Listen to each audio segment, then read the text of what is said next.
Hello, everyone. Welcome to the very first video of Speaking for IELTS with me.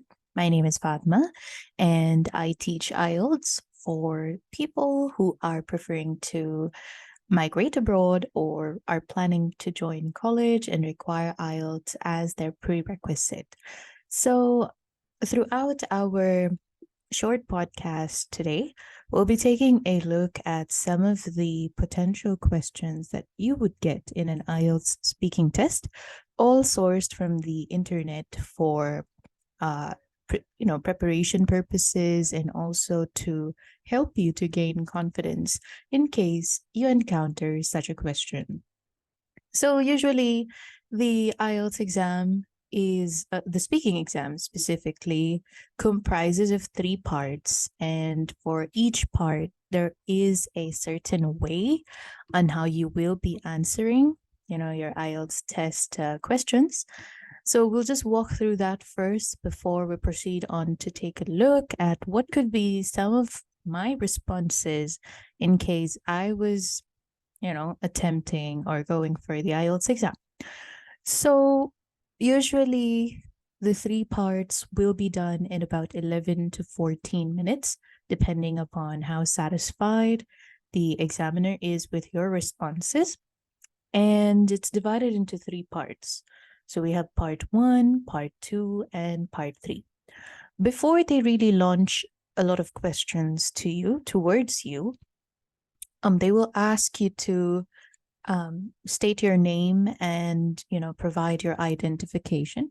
For some countries, it could be your national ID card, and for the others, it might be a passport or any other travel document used as your official identification.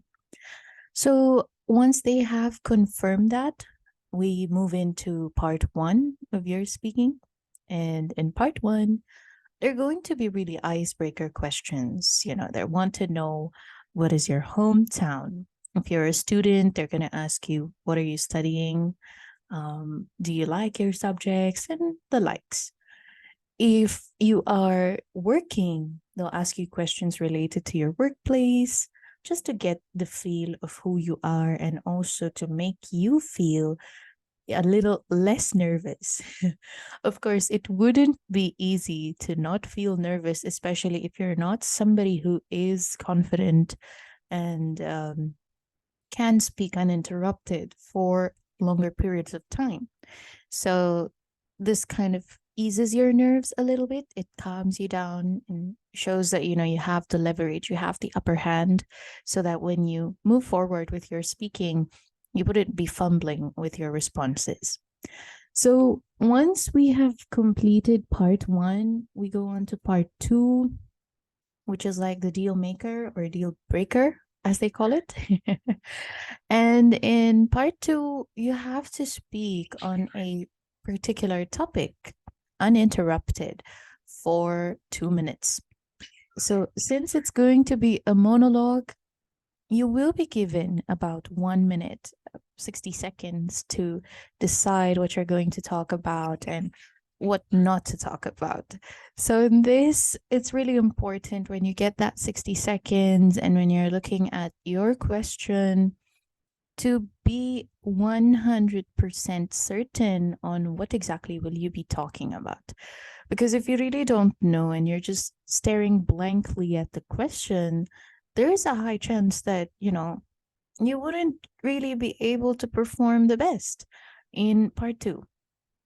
So when that happens, it's imperative that you take down notes on what you're going to talk about, mention the potential, let's say, topics or ideas you want to tackle and you want to talk about. Write them down, because you will be given a piece of paper and a writing instrument. So, write them down and make sure to look at it when you're speaking for 2 minutes. A tip would be that, to continue talking even beyond the questions that were asked. Well, provided that you are within the main idea. So we'll be taking a look at some questions in a bit. So don't worry about that. And one way that you could keep talking until you feel that the examiner has surpassed 2 minutes, because they will inform you that you're done with 2 minutes. So keep talking and make sure it is about the main idea. Once you have completed the 2 minutes, we go on to part 3 of your speaking. And part 3 is mostly abstract questions, questions that demands your opinions and your point of views and so on. There might be a few questions which you are not so familiar with, or you don't really know how to answer, and that's fine. That's okay. It's totally all right. Try to evade, and at the same time be truthful. You can provide your opinion, but you can also state honestly that you're not aware of this topic. However, you're willing to talk about something similar to it. And don't overrun your responses in this part. It should be about 4 to 5 sentences tops, and you should be good to go. Okay, so we'll start off with part 1 questions. So I've sourced these questions online, and that you can find multiple websites, you can find multiple applications and multiple other channels that provide you with the latest questions. So I'm just going to use the one that I have been using for as long as I remember, actually. And they provide us with questions with the ones that were asked recently. Like, for example, the one that we are going to tackle today, you can see that the questions were asked on the 21st of September, and today's 23rd of September. So here, this is for part 1, and you can see that we have 8 questions, which is related to hometown. It's very common to get questions about your hometown. They'll ask you to, describe, because hometown is, a topic that you can drive, a topic that you can talk about, and it is specifically a topic that doesn't require you to think twice. So let's try to take a look at some of the questions here. The first question asks, where is your hometown? Well, be truthful about it, where you are from, right? And of course, every single hometown, a district, a town, a city has something significant. It has something that stands out, that sets it apart from other places. So you can mention that. And don't talk too much about it, though. You can say, my hometown is such and such district in the state of this place, and they are known for blank. Let's say they are known for coconuts, or they are known for dried fish, preservatives. They are known for producing coconuts. Anything in about 3 sentences. Then, do you like your hometown? Why? I would say, I love my hometown.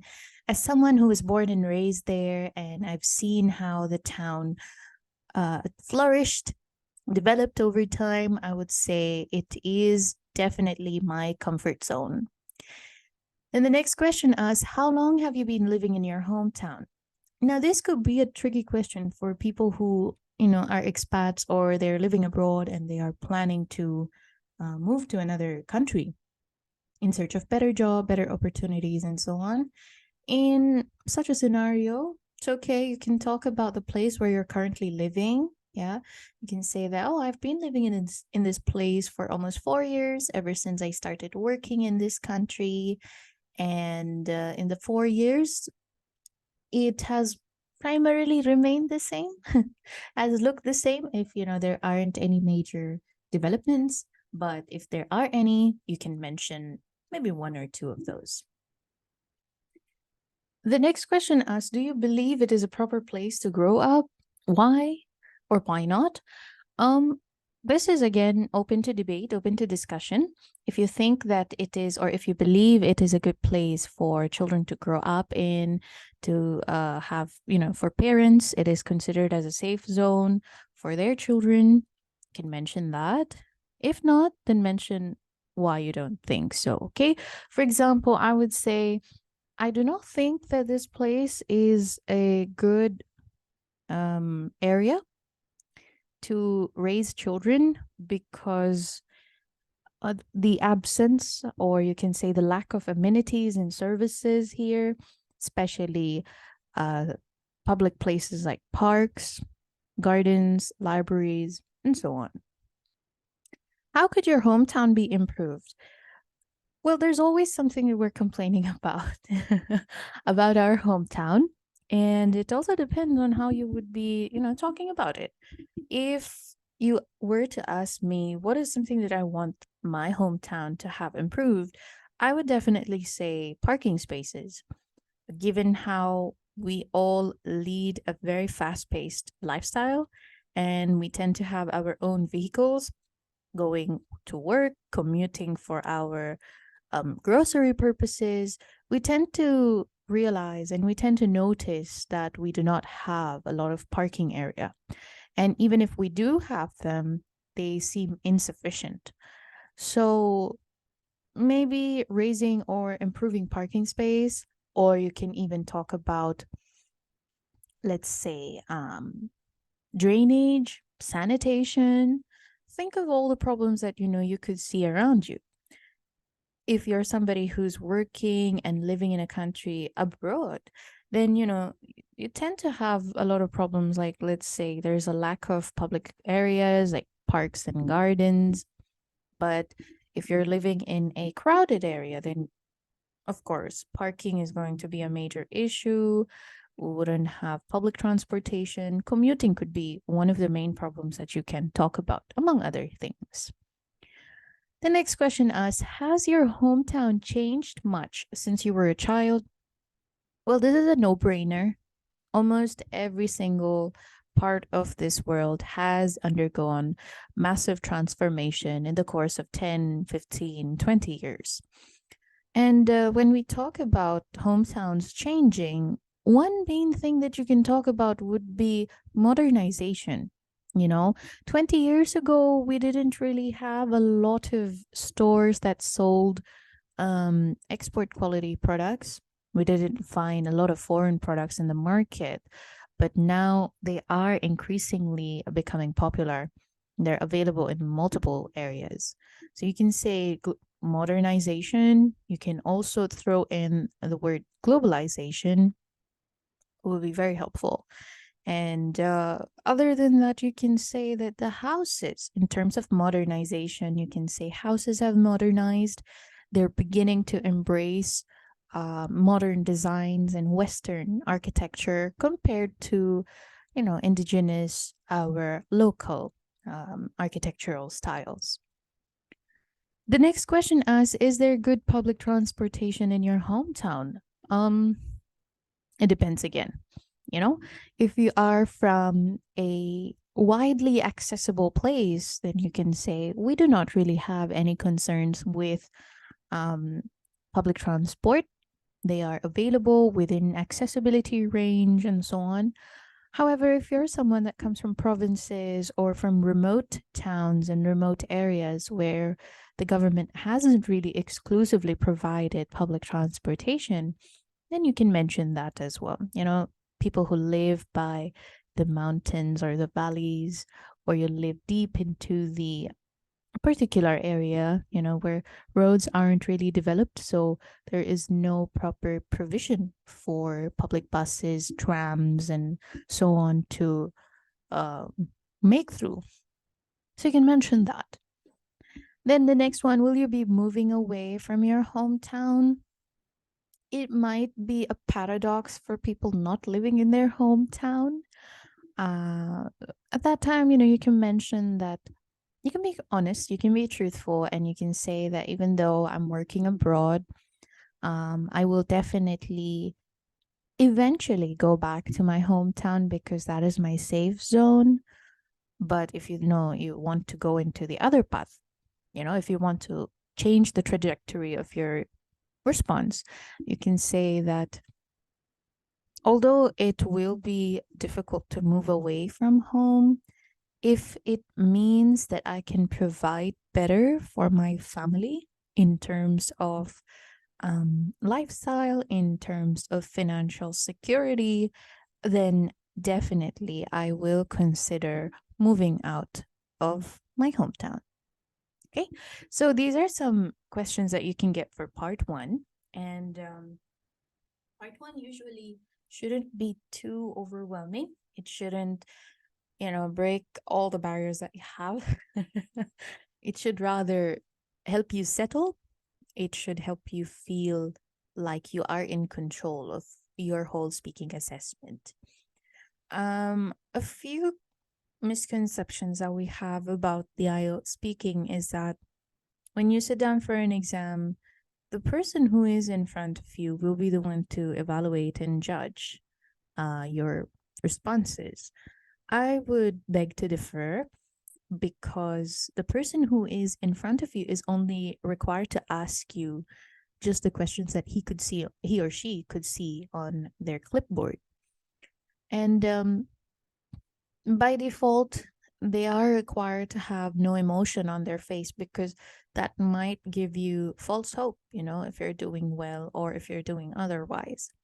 So, for that reason, students of mine tend to say that the appearance of the other person tends to affect their responses and how they feel, which is normal. As humans, we tend to read the room before we start speaking, but let it not be the reason why you're going to underperform.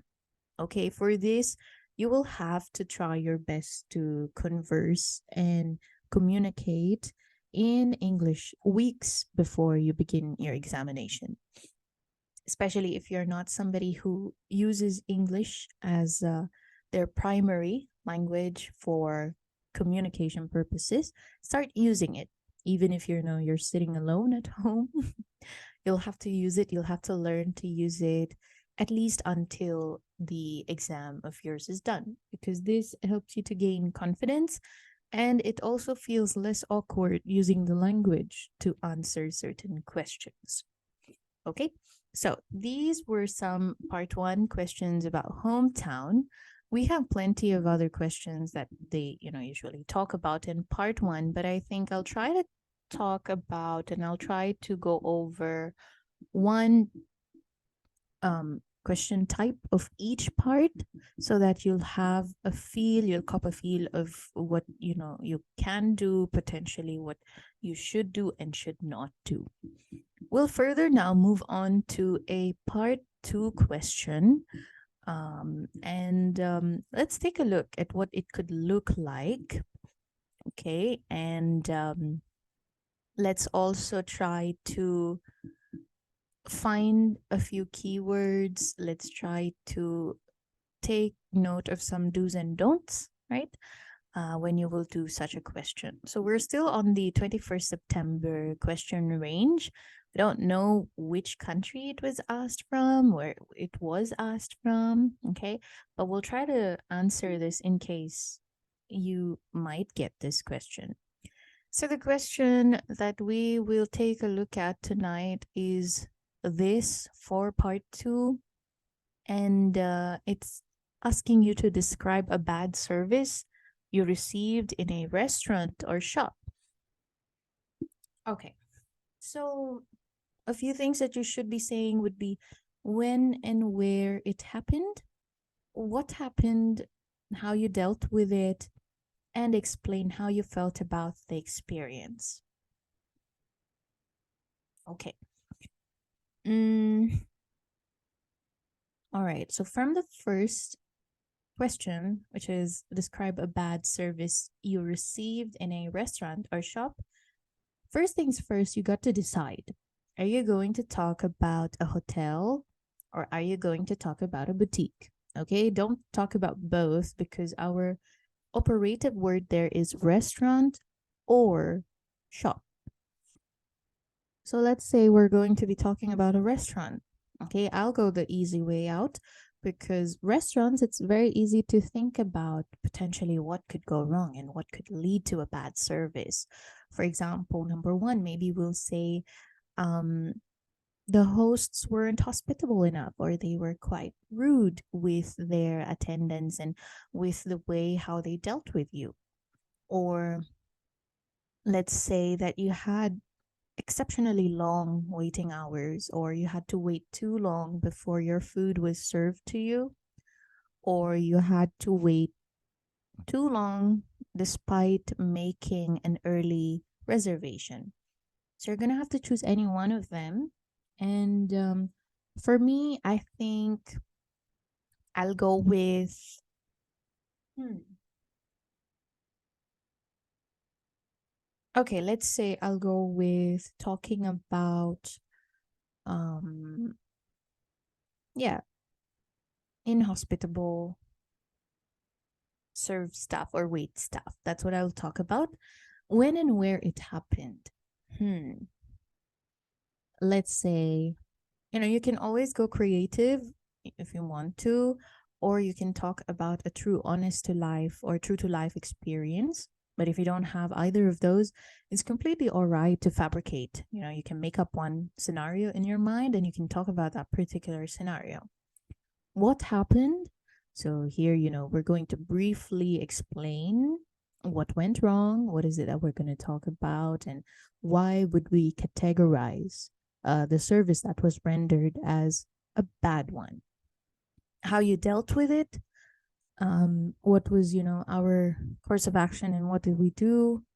Let's talk about that and explain how you felt about the experience. So, here in the last one, I said explain how you felt about the experience, which means that you'll have to start using some words that express feelings. Okay, so let's try to take a look at them.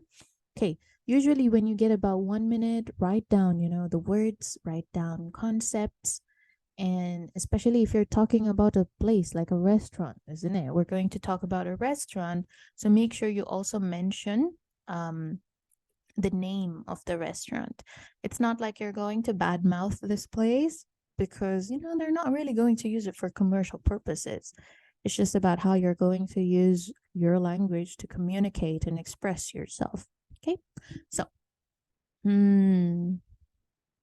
Okay, so let's give it about 5 seconds before I begin.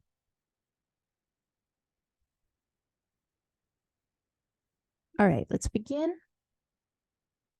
So, there are times when I enjoy exceptional dining experiences in restaurants, in gourmet shops, in eateries.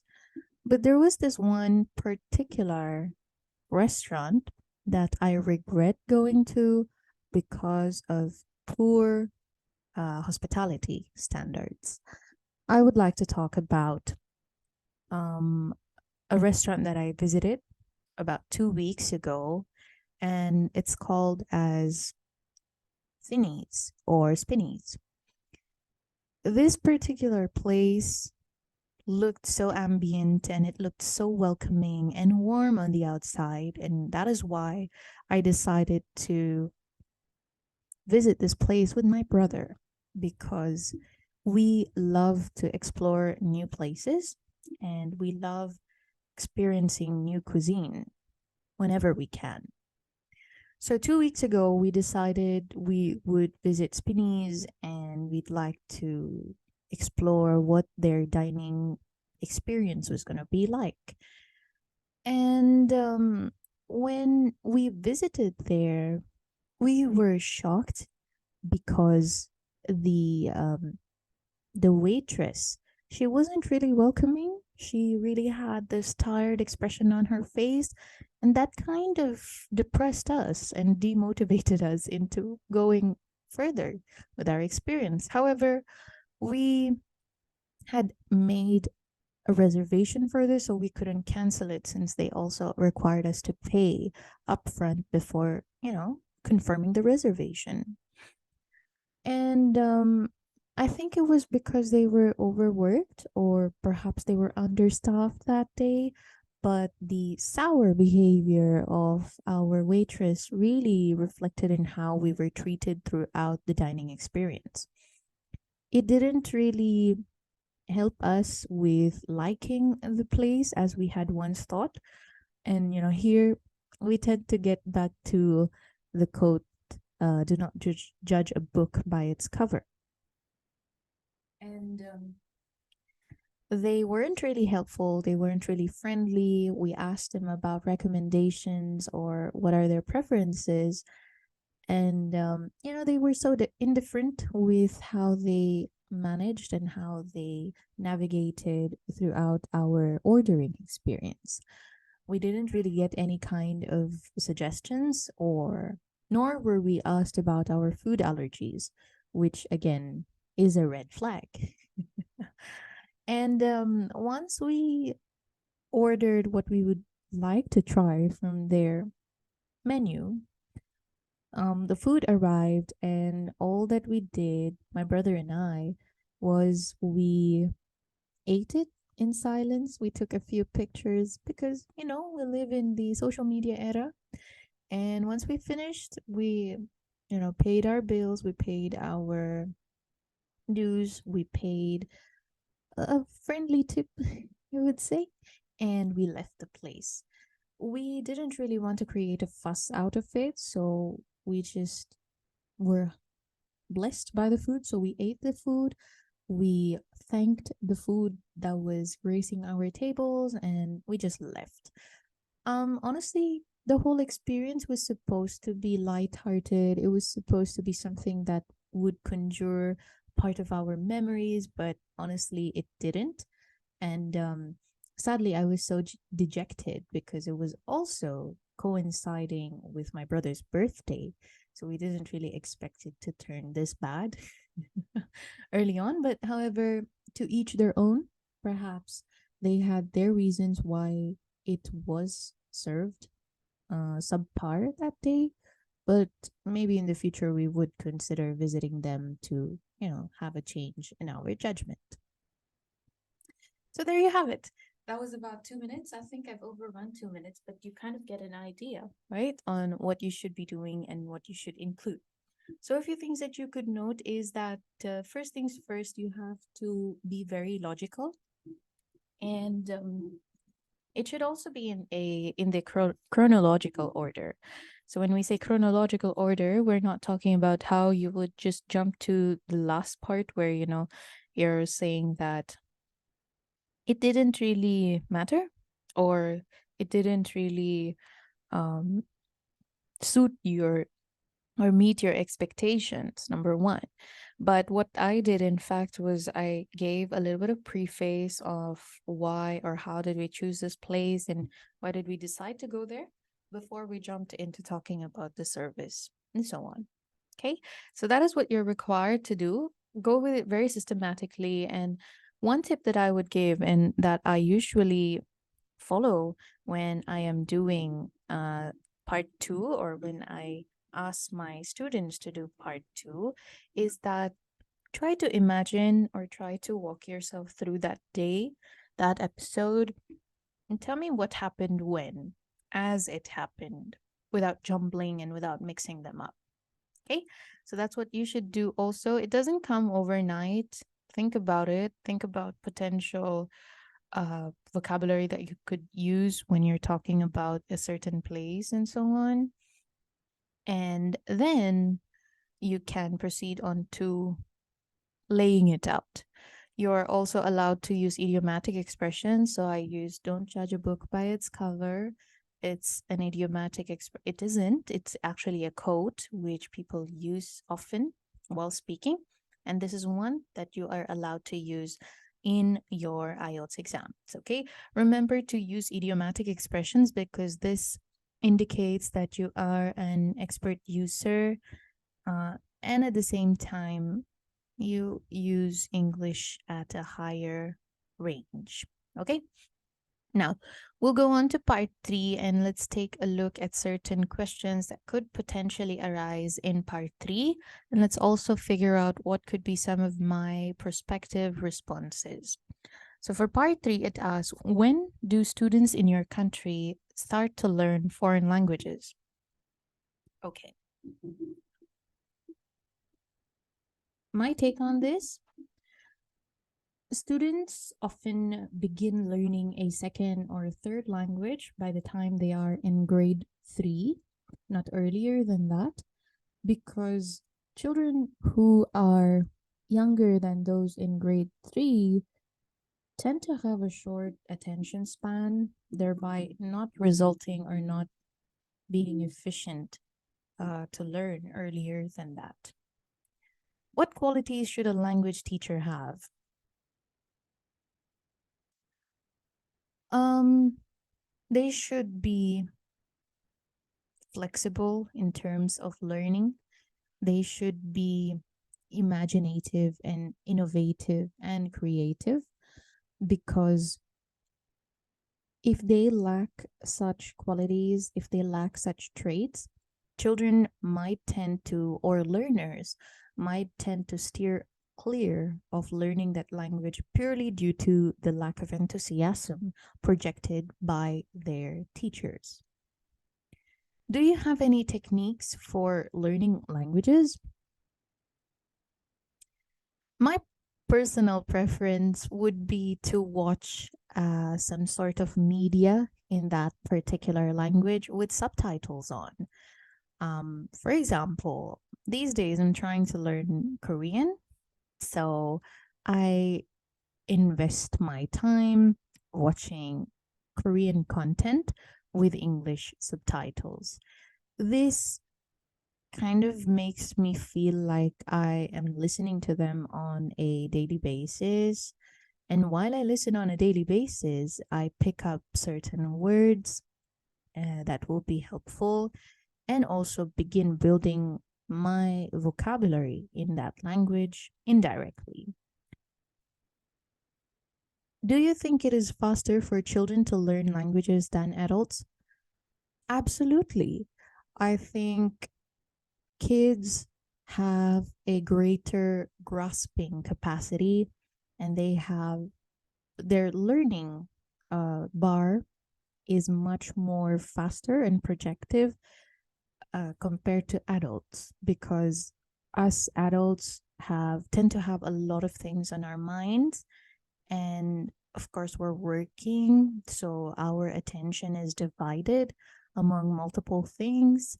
But children tend to focus only on study and play, and when they do that, children really have a lot of attention. They have a lot of capacity, learning capacity for learning languages. And aside from that, I think when we begin teaching kids languages, there's a lot of interactive content that can be found online, which, adults frown upon using. Like, we have cartoons and they have interactive games. And I think adults would think twice before using or opting for such learning channels. Last question. How does technology influence language learning?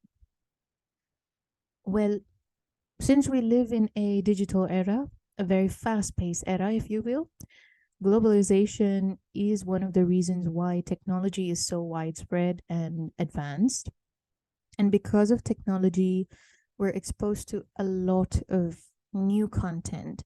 We are exposed to a lot of platforms that facilitates learning, not just for a language, but for other things as well, skills and soft skills.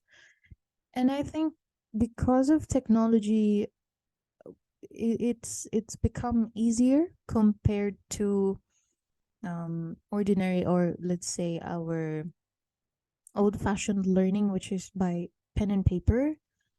Technology has made it easier. We have visual aids, we have audio-visual aids that facilitates and also aids to the learning of a particular language. And we also have real-time feedback compared to referring to an answer key with no further explanations provided. So I would say it has vastly and positively influenced learning capabilities in terms of a second or third language, especially when it comes to technology. And that's it. So, there are some times when you have to listen to the questions intently before you answer them. And it's okay. You can always ask the examiner to repeat the questions for you. And when that happens, you are also buying yourself some time to think about what are words or what are some terms that you could use when such questions are asked. Okay, so I think we can go ahead and wrap up our first episode of many to come on speaking questions, IELTS speaking with me. And I hope this would be helpful for you when you begin your learning process or when you just want to elevate and update your vocabulary. As much as possible, try to pause and try to contemplate on what could be your response and let me know in the comments or let me know through any of my socials on how you think this was helpful. Anyway, thank you so much for joining me today. It's been a wonderful first session for me. I've never done this before. So let's hope that we'll see each other very soon. So thank you very much. Have a good day, and I'll see you in another episode.